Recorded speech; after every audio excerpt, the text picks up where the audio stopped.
My top 10 Super Smash Bros. 4 characters. What more is there to say about that? Well, a couple of things actually. I won't be including anyone who has already been in the Smash game, and except for that, anyone is allowed. But I did try to mostly include characters that have at least a small chance to get in. And beyond that, this is my opinion. I know a lot of people probably disagree with me, but that's why you should make your own list.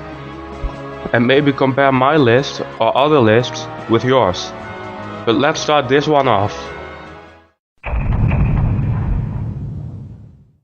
There actually is a chance of a Ubisoft character to get in Smash. And who could fit in better than Rayman?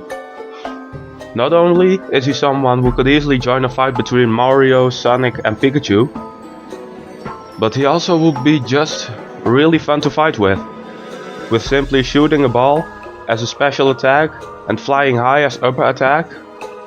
There are also just lots of possibilities to make this character work in Smash. He could even work as a Sis trophy, but nobody actually wants to see that if there even is a little chance of him being a playable character. Since Namco Bandai is also working on SSB4, there's a good chance that one of their characters will join the fight. And the best one to put in is Lloyd Irving. Just the fact that he has 2 blades as a weapon is something to think about. He has already been a guest character in Soul Calibur Legends, which turned out well. So why wouldn't you put him in the SSB series as well? He's my favorite character from Tales of Symphonia, and if they put his twin blades to good use in SSB4, he could even become my favorite character in that game as well.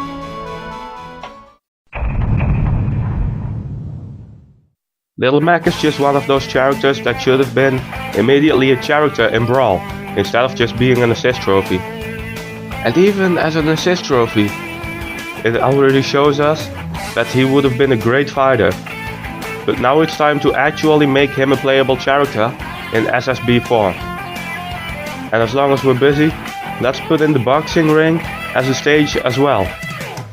Little Mac could even have some attacks that he learned from his foes in Punch-Out.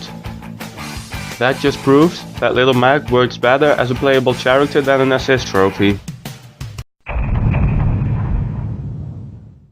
Capcom knows how to support Nintendo, and they should also let one of their fighters in SSB4.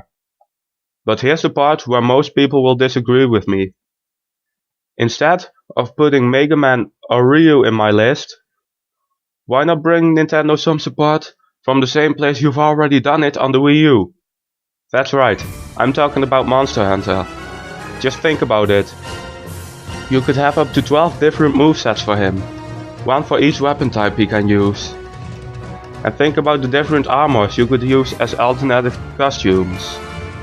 Now just put in the dragon ship as a stage and I'm happy. I know this has been said before, but Smash needs more villains. What, you mean these sticky things? No. I'm talking about King K. Rool, of course. Not only are there at least 3 different costumes you could give him, but think about a possible moveset. For example, he could shoot a cannonball at you as a side special attack, or he could use his propeller as upper special.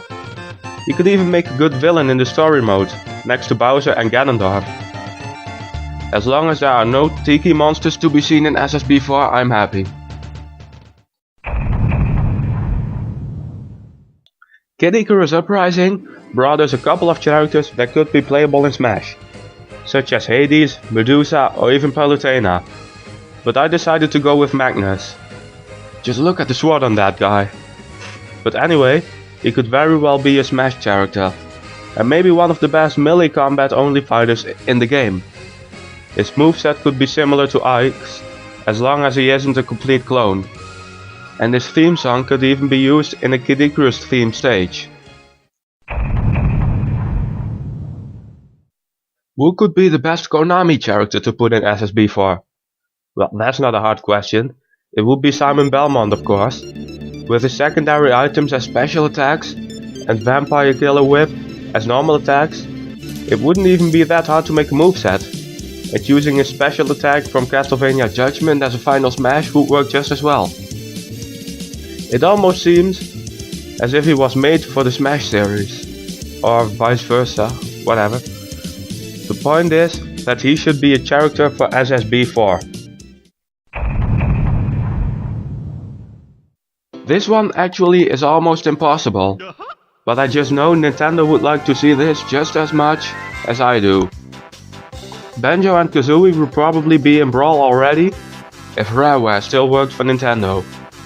Anyway, they would work great as Smash characters, with Kazooie's attacks as special attacks and Banjo's moves as regular attacks. They could be unstoppable together. If only this could somehow be possible.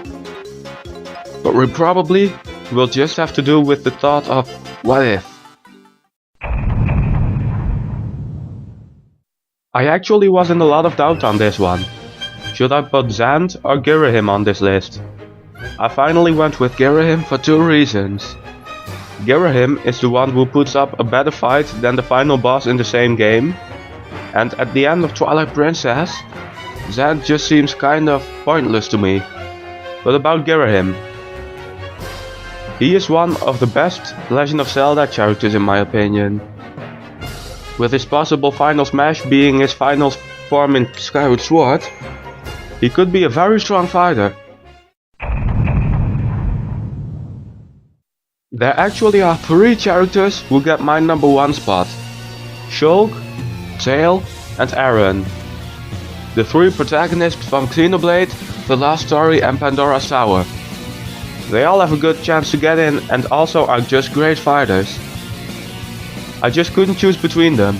Even if just one of them will get in SSB4, that will be great. And maybe if there are more, they could give them a segment together in the story mode, where all 3 of them have to work together. Wouldn't that be great? Those were my top 10 characters that I think should be in Super Smash Bros. 4.